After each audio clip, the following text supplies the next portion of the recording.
Me chicken spaghetti, y'all. Let me show you how I do it. What's up, y'all? What's up, everybody? It's your girl Martini Bay. I know it's been a long time no see, but Cat's Deli has always been in full effect, baby. I just haven't had time to do videos in a while. How y'all been? Well, this is a recipe. I call it my version of chicken spaghetti or whatever. Some people say it reminds you of Marry Me Chicken. But how about this? It's a feed your kids during the weekday when you got to go to work for 12 hours dish, okay? So anyway, just sit back, relax, chill with me on the voiceovers because this is my first time getting together with the setup and everything. So I'm living and I'm learning. I told y'all one time before, all I got is a dollar and a dream. Are you gonna roll with me? So just sit back and come cook with me. Loud to thou, watch out now. It's the little one, and I'm not Bow Wow. Anyway, that's a voiceover anyway, but that's what I was saying. So we had some chicken breast that was on sale. That's what gave me this idea. Well, not the idea, but I do it a lot, but I just went ahead with it. It's cilantro, lime infused and marinated, already seasoned up. I tend to not do those chickens too much because, I mean, I like to rinse my food, but may God be with me. We covered in the blood and all that good stuff. Here I have some air fryer chicken seasoning coating mix.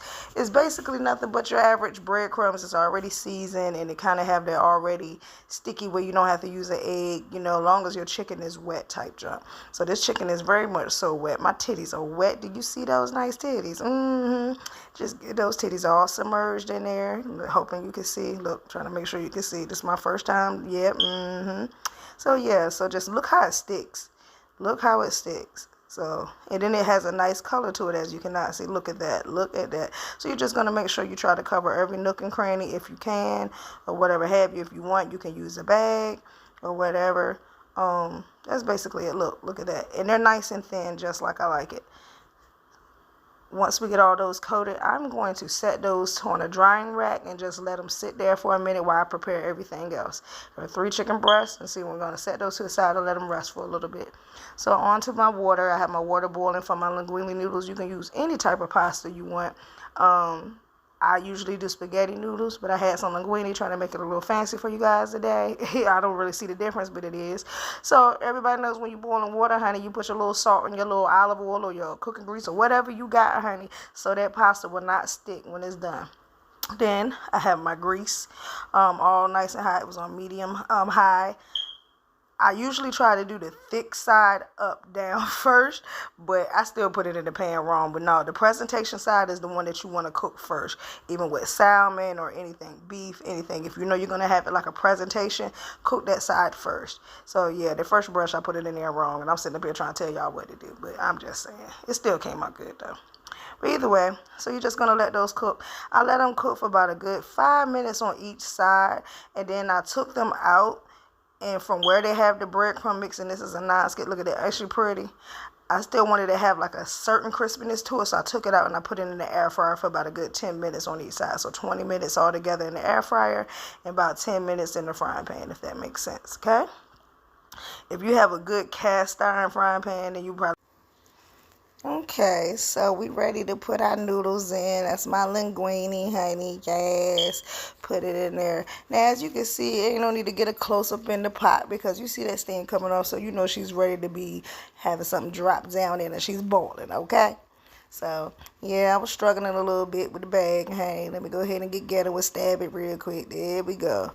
Now, I don't know how anybody else measures their noodles, but I do. My hand is pretty much the standard size, so I tend to do enough that fits in the palm of my hand. I just kind of cup my hand just a little bit, and then if it goes right in the middle of that circle, that should be enough.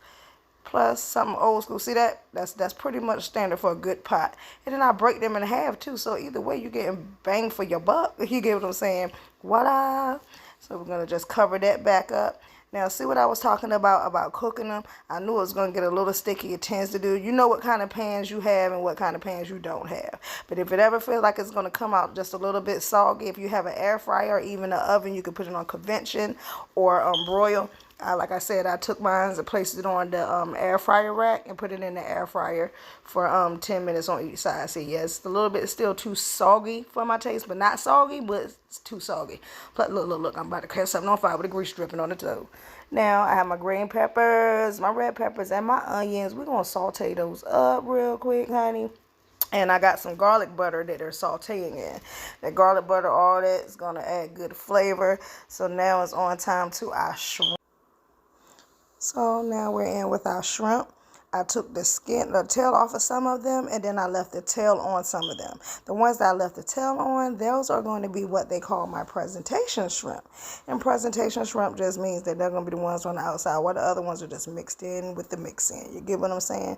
So you just put those in, honey. That one long braid is getting on my nerves. Excuse me, you guys. I had all my hair pulled back except for that one. You know how that goes.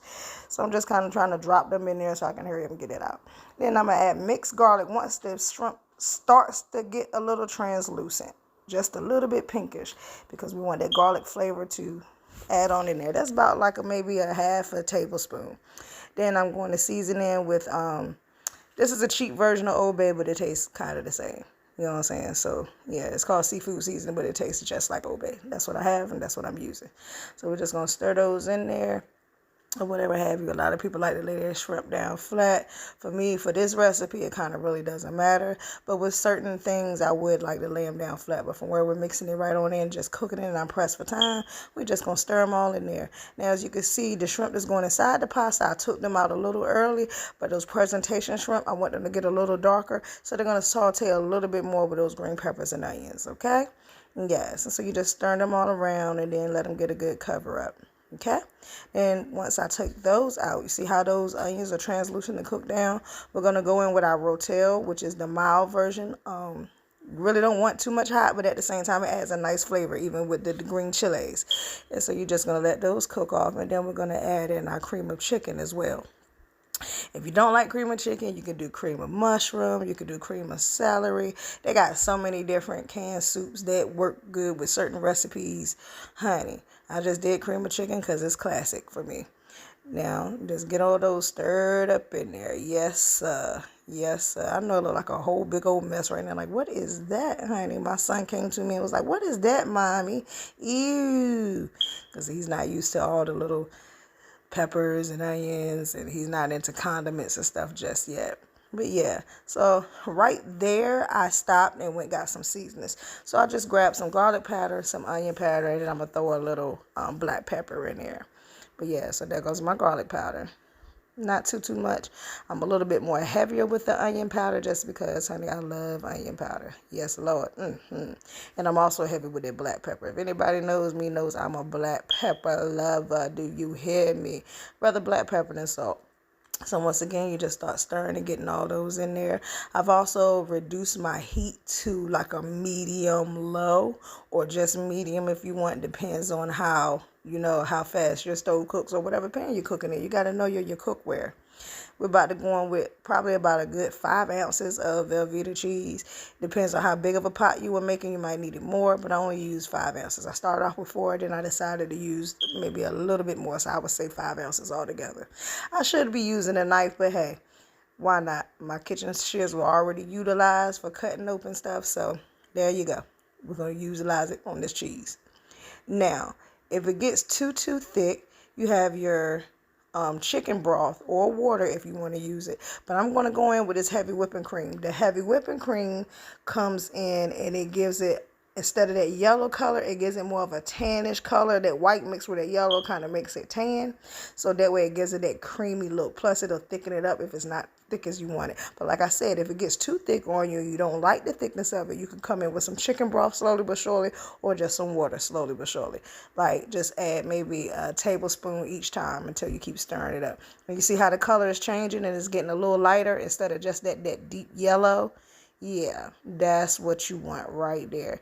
You're just going to slowly make sure everything is incorporated, that cheese gets down in there so it can melt. because the Velveeta kind doesn't really take that much. I have used all different versions of the processed cheese or whatever, the pasteurized, whatever it's called. And Velveeta is the only one to me that kind of melts good like it's supposed to, especially in your dips and all that. See, it's melting already. Yes, Lord. You just stirring those around, making sure everything gets in there.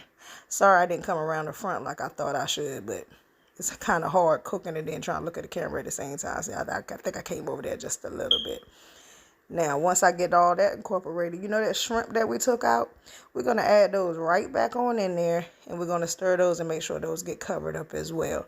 Those are the shrimp that's going to be incorporated inside the pasta. Now, remember, we have those presentation shrimp set over to the side, because those are going to be on top with the presentation of the chicken breast. I've added oregano and Italian seasoning to those noodles that I cooked. They've already been drained, and I'm just going to go in with about a good 3 handfuls of it, for right now or whatever. I mean, you could take the rest of the sauce and pour it on there at the end. But yeah, just going with the mixture. Now, my chicken breasts, I sliced them up, as you can see. And you see those presentation shrimps that I put on the side? We're just laying that right on top of that bed of that nice creamy pasta, honey. And then I got a slotted spoon because you don't want to cover up the chicken breast butt so much, but you want to drizzle just a little bit of that sauce on top of the chicken breast. And then I covered it with cheese, parsley, and paprika. And look, so voila. Now, you mean to tell me this ain't succulent, mouth watering in your eyes? And I'm trying to tell you, it looked good and it tastes even better. Y'all know how I do look at that there. I was trying to pick up that shrimp, but it wasn't coming. Honey. Yes.